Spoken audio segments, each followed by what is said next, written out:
Clip number 463۔ اس clip میں آپ سورہ توبہ کی آیت نمبر 103 سے 104 تک کی تلاوت، ترجمہ، تفسیر قرآن صراط الجنان سماعت فرمائیں گے۔ بسم اللہ الرحمن الرحیم۔ ترجمہ، اللہ کے نام سے شروع جو نہایت مہربان رحمت والا ہے۔ خذ من اموالہم صدقۃ وتطہرہم وتزکیہم بہا وصل علیہم ان صلاتک سکن لہم واللہ سمیع علیم۔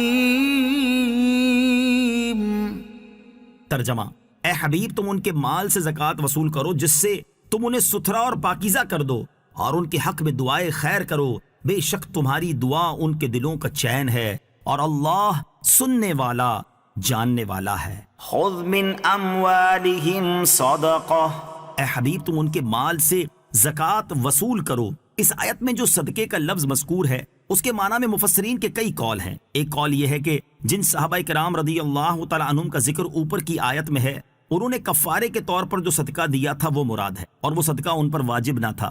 دوسرا قول یہ ہے کہ اس صدقے سے مراد وہ زکوٰۃ ہے جو ان کے ذمے واجب تھی، انہوں نے توبہ کی اور زکوٰۃ ادا کرنی چاہی تو اللہ تعالیٰ نے اس کے لینے کا حکم دیا۔ امام ابو بکر جصاص رحمۃ اللہ تعالی نے اس قول کو ترجیح دی ہے کہ صدقے سے زکوٰۃ مراد ہے۔ وصلی علیہم، اور ان کے حق میں دعائے خیر کرو۔ صدقہ پیش کرنے والے کے لیے دعائے خیر کرنا سید المرسلین صلی اللہ علیہ وسلم کے معمولات میں شامل تھا۔ چنانچہ صحیح بخاری اور صحیح مسلم میں حضرت عبداللہ بن ابی اوفا رضی اللہ تعالیٰ عنہ سے مروی ہے کہ جب کوئی رسول اللہ صلی اللہ علیہ وسلم کے پاس صدقہ لاتا تو آپ علیہ الصلوۃ والسلام اس کے حق میں دعا کرتے۔ میرے والد صاحب نے صدقہ حاضر کیا تو حضور پرنور علیہ الصلوۃ والسلام نے دعا فرمائی، اللہم صلی علی آل ابی اوفا، اے اللہ ابو اوفا کی اولاد پر رحمت نازل فرما۔ تفسیر مدارک میں ہے سنت یہ ہے کہ صدقہ لینے والا صدقہ دینے والے کے لیے دعا کرے۔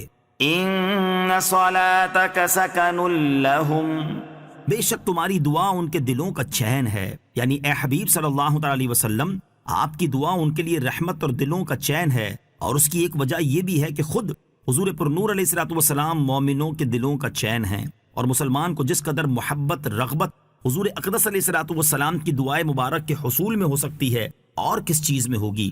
یہ نبی اکرم علیہ الصلوۃ والسلام کی ظاہری زندگی میں بھی تھا اور اب بھی ہے، کیونکہ ہمارے اعمال نبی رحمت علیہ الصلوۃ والسلام کی بارگاہ میں پیش کیے جاتے ہیں۔ اچھے عمل دیکھ کر آپ علیہ الصلوۃ والسلام اللہ تعالیٰ کی حمد کرتے ہیں، اور اگر اچھے نہ پائیں تو ہمارے لیے استغفار کرتے ہیں، جیسا کہ حدیث پاک میں ہے، میری زندگی تمہارے لیے بہتر ہے اور میرا انتقال فرمانا تمہارے لیے بہتر ہے۔ تمہارے اعمال میری بارگاہ میں پیش کیے جائیں گے، اگر اچھے عمل پاؤں گا تو میں اللہ عز و جل کی حمد کروں گا، اور اگر اچھے اعمال کے علاوہ پاؤں گا تو تمہارے لیے مغفرت طلب کروں گا۔ لہٰذا نبی اکرم علیہ الصلوۃ والسلام کی دعا ان کی زندگی اور وفات کے بعد دونوں صورتوں میں حاصل ہوگی اور دلوں کے چین و سکون کا باعث بھی ہوگی۔ أَلَمْ يَعْلَمُوا أَنَّ اللَّهَ هُوَ يَقْبَلُ التَّوْبَةَ عَنْ عِبَادِهِ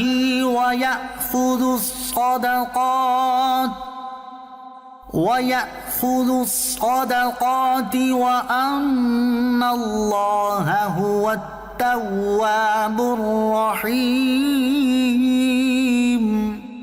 ترجمہ، کیا انہیں معلوم نہیں کہ اللہ ہی اپنے بندوں کی توبہ قبول فرماتا ہے اور خود صدقات اپنے دستے قدرت میں لیتا ہے، اور یہ کہ اللہ ہی توبہ قبول کرنے والا مہربان ہے۔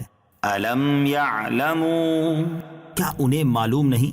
اس آیت میں توبہ کرنے والوں کو بشارت دی گئی کہ ان کی توبہ اور ان کے صدقات مقبول ہیں۔ بعض مفسرین کا قول ہے کہ جن لوگوں نے اب تک توبہ نہیں کی، اس آیت میں انہیں توبہ اور صدقے کی ترغیب دی گئی ہے۔ وَيَأْخُذُ الصَّدَقَاتِ،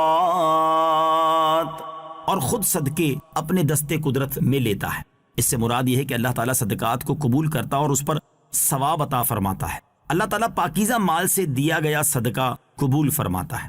حضرت ابو ہریرہ رضی اللہ تعالیٰ عنہ سے روایت ہے، رسول اللہ صلی اللہ تعالیٰ علیہ وسلم نے ارشاد فرمایا کہ جو شخص پاکیزہ مال سے صدقہ کرے اور اللہ تعالیٰ پاکیزہ مال کے سوا قبول نہیں کرتا، اللہ تعالیٰ اسے اپنے دائیں ہاتھ سے قبول فرماتا ہے، خواہ وہ ایک کھجور ہو، پھر وہ صدقہ رحمان عز و جل کے دستے قدرت میں بڑھتا رہتا ہے۔ حتیٰ کہ پہاڑ سے زیادہ ہو جاتا ہے، جس طرح تم میں سے کوئی شخص گھوڑے یا اونٹ کے بچے کو پالتا ہے۔ یاد رہے کہ حدیث پاک میں مذکور دائیں ہاتھ سے جسم والا دایاں ہاتھ مراد نہیں، بلکہ یہ متشابہات میں سے ہے، جس کا معنی وہی ہے جو اللہ عز و جل کی شایان شان ہے۔ نیز اس حدیث پاک میں ان لوگوں کے لیے بھی نصیحت ہے جو سود اور رشوت وغیرہ کی حرام آمدنی سے صدقات و خیرات کرتے ہیں اور کہتے ہیں کہ اللہ تعالیٰ ہمیں مال دے رہا ہے، اس لیے ہم غریبوں کی بھلائی اور رشتہ داروں سے صلہ رحمی کرنے میں اس مال کو خرچ کر رہے ہیں۔ ایسے لوگوں کے لیے اس حدیث پاک میں بڑی عبرت ہے۔